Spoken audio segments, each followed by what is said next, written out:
በጣም ብዙ ሰዎች እየመሰከሩ ነበርና ጥቂት ነገር ለማለት ነው። እግዚአብሔርን የሚፈራ አገልግሎቱን የሚወድ ህዝቡን አክብሮ የሚያገለግል አገልግሎቱን በትጋት የሚያገለግል ብዙ ራዕይ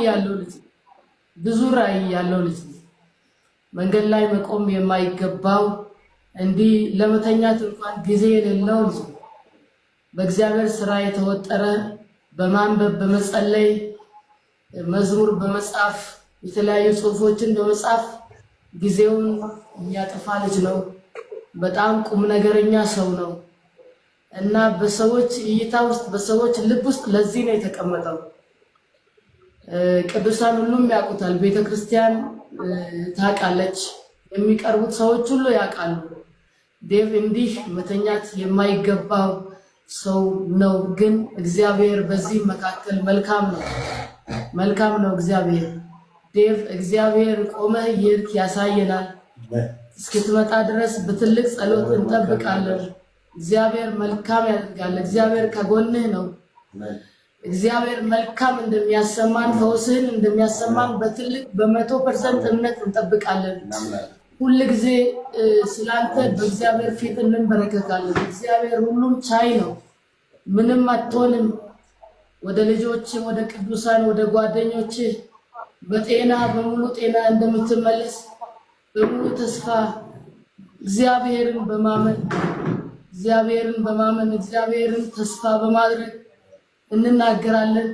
በሙሉ ጤና ትመለሳለህ። እግዚአብሔር ካንተ ጋር ነው። እኛም በጸሎት ከጎንህ ነን።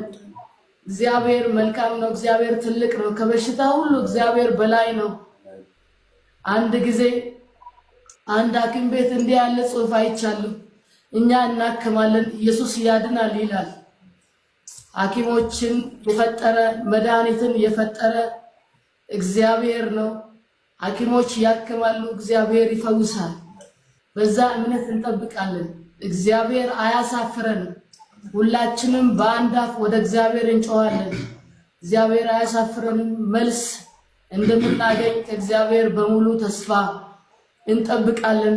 አንድ ጊዜ ደቀ መዛሙርት አንዱ አብሮ ሰራተኛቸው ሲታሰር ወደ ሄሮድስ ሳይሆን ወደ እግዚአብሔር እንደሄዱ ወደ እግዚአብሔር እንሄድልሃለን፣ ያቀየን ሸክምህን ይዘን ወደ እግዚአብሔር እንሄድልሃለን፣ በእግዚአብሔር ፊት እንበረከካለን። እግዚአብሔር መልካም ያደርጋል። እግዚአብሔር ጤናን ይመልሳል። ወደ አገልግሎት እግዚአብሔር ይመልሳል። እንበረከካለን፣ እንጸልያለን። እግዚአብሔር ካንተ ጋር ነው። በርታ። እግዚአብሔር ካንተ ጋር ነው። ምንም አትሆንም። እግዚአብሔር ይባርካችሁ። በዚህ መካከል ከጎኑ መሆኑን ያሳያችሁ አገልጋዮች፣ ሌሎችም በቃ በብዙ የረዳችሁ ከጎናችን ከሁላችንም ጎን መሆናችሁን ያሳያችሁ በትጋት እየሰራችሁ ያላችሁ እግዚአብሔር ይባርካችሁ። ተባረኩ። በጣም እናመሰግናለን። ብዙ ተስፋ አለን በእናንተ። በመጀመሪያ እግዚአብሔር ነው ያለን፣ ሲቀጥል ደግሞ ሰው እንዲህ ሲኖር ያስደስታል። እግዚአብሔር ይባርካችሁ። በጣም እናመሰግናለን። ተባረኩ። እግዚአብሔር ይባርካችሁ። እናመሰግናለን።